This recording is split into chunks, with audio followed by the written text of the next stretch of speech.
Alan hit us up from Fort Bragg, North Carolina. He said, is Mario Cristobal just in over his head?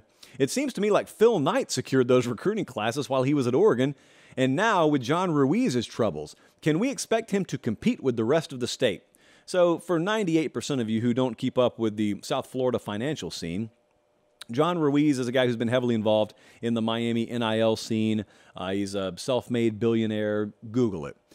And so he's been in the news recently, and there's a lot of stuff that it's kind of nebulous as to what the reality of it is and what's speculation. Anyway, so the perception was, Miami's angel billionaire investors in trouble. Now their pocketbooks are going to dry up. That's not happening. Let me go ahead and tell you that right off the top. That's not happening. But let me dive into this for just a second. I know that also anytime we talk about Miami, because we've had Mario on the show like 10 times, and he basically let us sleep at his house when we were down there a couple of months ago, you don't think I'll criticize him. Well, watch this, kids. His offensive coordinator hire sucked last year. They know it. He knows it. I know it. Everyone who watched Miami football knows it. And so that was a one-and-done thing. Kevin Steele was the defensive coordinator. He was a one-and-done. Think about what that does. If you're a new hire, so it's already going to be uphill, and you already have the rebuild or the overhaul or, whatever kind of program you inherit, and you got to put your spin on it. You've already got all that, even if your staff is nothing but grade A hires. Well, what if you whiff on one or both coordinator hires?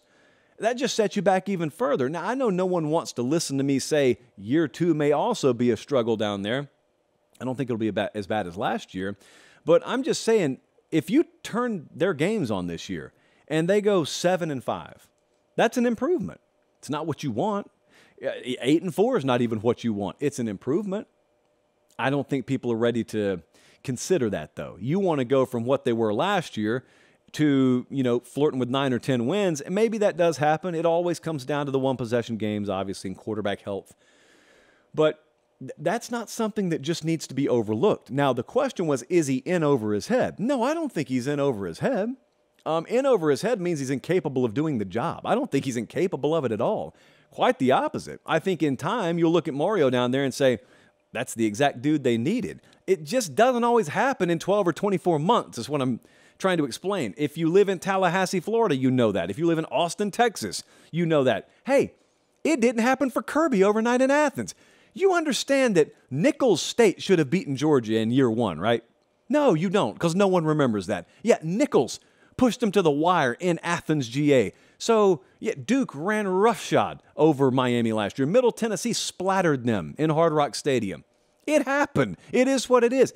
Doesn't mean you're in over your head necessarily. It just means you were cooking with the wrong ingredients last year. Now, as much as you can criticize a cook for having the wrong ingredients in the kitchen, you got to credit them, no matter how much money they spent on said ingredients, if they're willing to toss them in the trash when it's still 3/4 of the way full. Dabo just had to do that with his OC. Mario had to do it with one coordinator at least. The other one got hired by Bama. So I don't think he's in over his head, but I want to address this other part too. Colin, in fact, I don't normally ask you to do this. Apologies in advance. Can you put the question back up for a second? So I wanted to go back to this one part. It was very, very cleverly woven into the question. So Alan asked if he's in over his head. It seems to me, Alan asks, or he says, it seems to me Phil Knight secured those recruiting classes while Mario was at Oregon. Now, the allegation here is Phil Knight, Mr. Nike, he got all those players. He went and bought all those players from Mario. He built those immaculate facilities, and Mario just benefited from them. Mario did benefit from them, as has every other head coach at Oregon. So that's part of taking the job up there. You'd be stupid not to leverage that. However, I would ask you this. Phil Knight has been at Oregon since color TV, basically. And so I want to read you a list here. The list sounds like this: 19, 27, 16, 21, 19. Those were the recruiting rankings of the Mark Helfrich and Willie Taggart recruiting classes at Oregon. Best I can tell, Phil Knight was around when they were up there too. Why didn't they always recruit like that? If it's easy as Phil going to get the players, did Phil lose interest in Oregon athletics for a little while? You know better than that. If you watch this show at least, you know better than that. So I would not really yield much time to that portion, that allegation, if you will. But this other thing about him being in over his head, the thing about the Ruiz issues, I've done some digging on that. I think it's a much bigger concern outside Miami than inside Miami.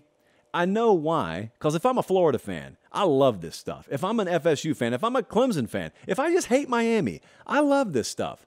Because I think they got a billionaire down there buying players for him. And if that billionaire looks like he's in trouble and that money dries up and they can't get players head-to-head with us anymore, that is tantalizing as a thought to me. I don't think that's quite what's happening, but I understand why people want to feel that way. But here's the good news. Results will happen. You don't have to take my word for it or anyone else's word for it. You will see recruiting classes pan out how they pan out. You'll see this year and next year pan out how it pans out. My simple response is, I think the Ruiz stuff is a little overblown as it relates to impacting Miami. I don't know about him, but I'm saying I don't think it's going to be like a torpedo to the side of Miami football. I don't think Mario's in over his head. And I think that in time they'll be fine, but they did not have a clean takeoff last year. And part of that's on Mario Cristobal. So I don't think, look, man, I don't think I'm telling you anything he wouldn't tell you. You may need to get him off the record, but I don't think I'm telling you anything he wouldn't tell you. And so, interesting program to watch. That's all I have to say about that, in the words of Forrest Gump.